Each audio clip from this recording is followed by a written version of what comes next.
Merci beaucoup, Madame la Présidente de l'UNPC Katanga. Nous avons reçu votre mémo. Comme je vous l'ai dit tout à l'heure, nous sommes tous préoccupés.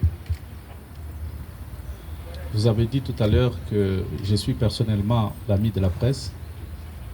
Je ne le dis pas seulement, mais en réalité, je suis votre ami. Donc, celui qui est mort, c'est mon ami.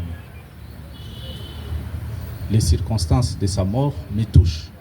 Et je dois tout faire, c'est moi le patron de la province, pour que les choses s'établissent clairement et que nous puissions établir les responsabilités des uns et des autres par rapport à son cas de décès. Déjà, dans le quartier où on a trouvé le corps d'Adonis, on a mené une opération, déjà avant-hier et hier, une opération de bouclage. Il y a des suspects qui m'ont été présentés ici hier. Je vous donne une illustration. Dans une maison, on trouve des hommes en uniforme, 2, avec 5 machettes. Ils ont été arrêtés. Il y a d'autres aussi criminels qui étaient recherchés par la police qui ont été arrêtés. Et ces opérations vont devoir continuer. Vous avez vu que nous avons commencé à ramasser des jeunes pour les amener à Kanyamakasisi. En fait, qu'est-ce qu'il faut retenir? À un certain moment, on a dû maîtriser la question sécuritaire. Mais avec la saison des pluies, les jeunes qui étaient dans les trous, c'est-à-dire dans des carrières, aujourd'hui avec la pluie, ne savent pas vaquer convenablement à leurs occupations et ils remontent au centre-ville et sûrement ces déséquilibres-là créent l'insécurité. Mais nous sommes aussi conscients que pendant la période des fêtes, tout le monde voulant fêter, et donc il y a des cas de criminalité. C'est comme ça que nous avons constaté que depuis début décembre jusqu'à maintenant, la criminalité est en hausse dans notre province du Katanga. Mais je vous assure que nous sommes en train d'y travailler et nous devons absolument vous présenter les résultats. Mais cette tâche, ce n'est pas la tâche seulement de la police ni du gouverneur. C'est la tâche de tout le monde. Surtout vous qui avez le micro. Les gens que vous trouvez suspects, il faut collaborer avec la police pour qu'on arrive à mettre la main sur ces suspects. Mais il y a aussi la justice qui doit nous accompagner. C'est quand même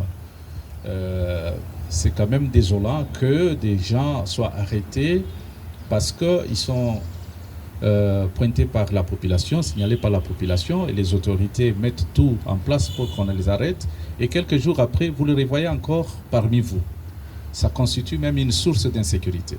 Donc, nous avons besoin d'un accompagnement de tout le monde, chacun à son niveau, vous en tant que journaliste, nous en tant que pouvoir public, mais aussi les institutions judiciaires doivent devoir nous accompagner pour que nous puissions éradiquer ces fléaux. Nous n'avons pas une autre société à part celle-ci. La criminalité, l'insécurité, ça nous touche nous tous. Donc, nous devons travailler pour améliorer nos conditions de vie. Alors, je me disais, Adonis, c'était un journaliste. Il rendait service à beaucoup de gens.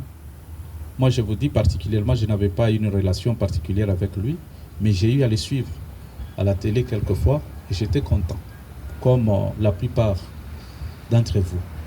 Je vous suis, vous présentez très bien votre émission. Je suis content de vous, même si on ne s'est jamais vu. Alors, il mérite d'être honoré. Il mérite d'être honoré.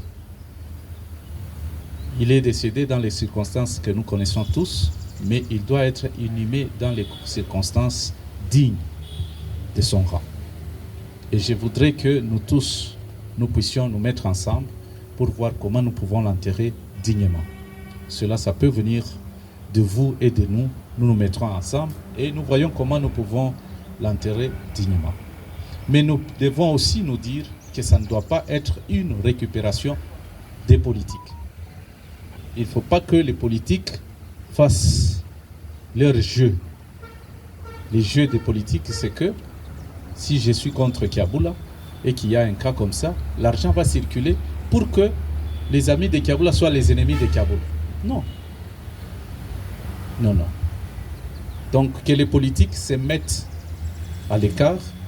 Nous allons nous affronter sur un terrain politique, mais ici, il faut être humain pour compatir au malheur qui frappe la famille.